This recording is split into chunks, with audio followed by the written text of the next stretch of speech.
Welcome ladies and gents, my name is Curci and this is the review for Middle-earth Shadow of Mordor.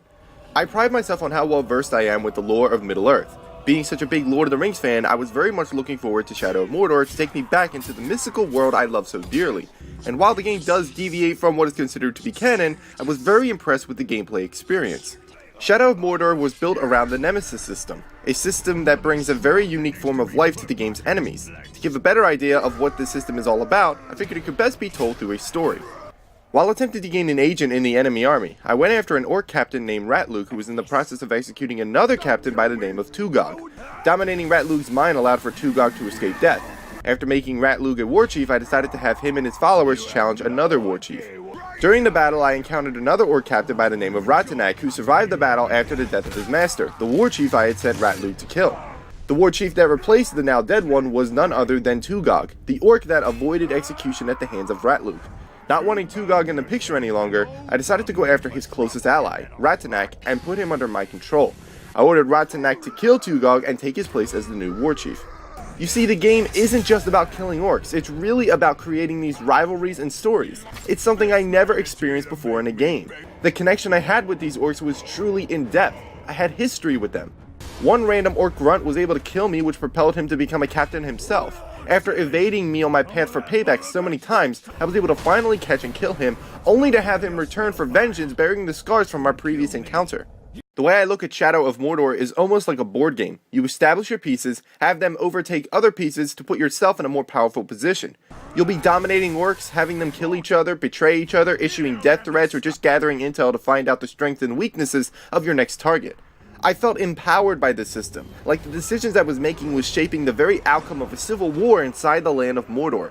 The thing you need to understand about orc culture in this universe is that they value strength and pride. Enemy orcs will ambush each other, duel each other to the death, prove themselves against the native wildlife, all to advance up the chain of command. These occurrences take the form of power struggle missions, where you can decide the outcome if you choose. You can let two orcs fight it out and just take the victor, or make sure that your minion succeeds so that he can get promoted to be the next bodyguard of a war chief that just happens to be your next target, thus setting him up to become the next war chief when he dies. The planning and execution is so carefully constructed that when it all goes perfectly, you feel as if you accomplished something. Even when you die, the game doesn't simply stop to reload a checkpoint. Orcs will be promoted, some will kill each other. The field shifts and changes as time passes, and when you return to the fold and encounter the orc that killed you, he will have a few words for you. The game's main story I wasn't even fully concerned with, as I had to settle my own rivalries before advancing the main plot. I had to make sure that Folgun would not live another day after he killed me, and the ever-resourceful Zumuk, who was betrayed by his fellow bodyguards, had returned to get revenge on his former brothers in arms. He was better suited as an ally than being allowed to roam free, always thirsty for revenge. I can't express enough how much of this Nemesis system nailed what it was going for, and took up hours upon hours of my time. When I wasn't dealing with the daily politics of Mordor, I was completing challenges to earn money so that I could level up my character. The combat system was so well designed. Taking inspiration from the Batman Arkham game, you strike, parry, dodge, and volt around your enemies while building up hit streaks that will enable a special move to quickly dispatch your foe.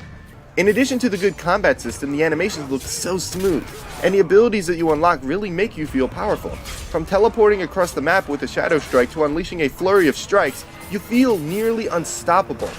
The various enemy types will force you to change up your fighting technique at times, and no matter how formidable you may be, when outnumbered, sometimes it is better to flee to fight another day, which is a very acceptable decision.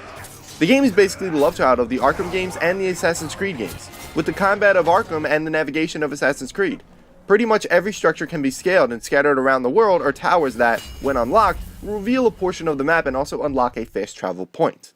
I was so occupied by this world that I would often forget about the game's main story. You play as a ranger named Talion who was murdered along with his wife and son. Banished from death, Talion finds his soul bound to that of a wraith known as Celebrimbor, whose own past is left unknown to him. Throughout the rest of the game, Talion builds an army in the hopes to one day avenge his family and uncover the secrets of Celebrimbor himself. The story was mainly acceptable, but forgettable at the same time. The fact that the story tends to not stick to the source material can be annoying or confusing to some fans, but the story isn't what this game is about. It is about the relationships and rivalries that you create. It's about creating a story to compare with other players, and in that area the game nailed it.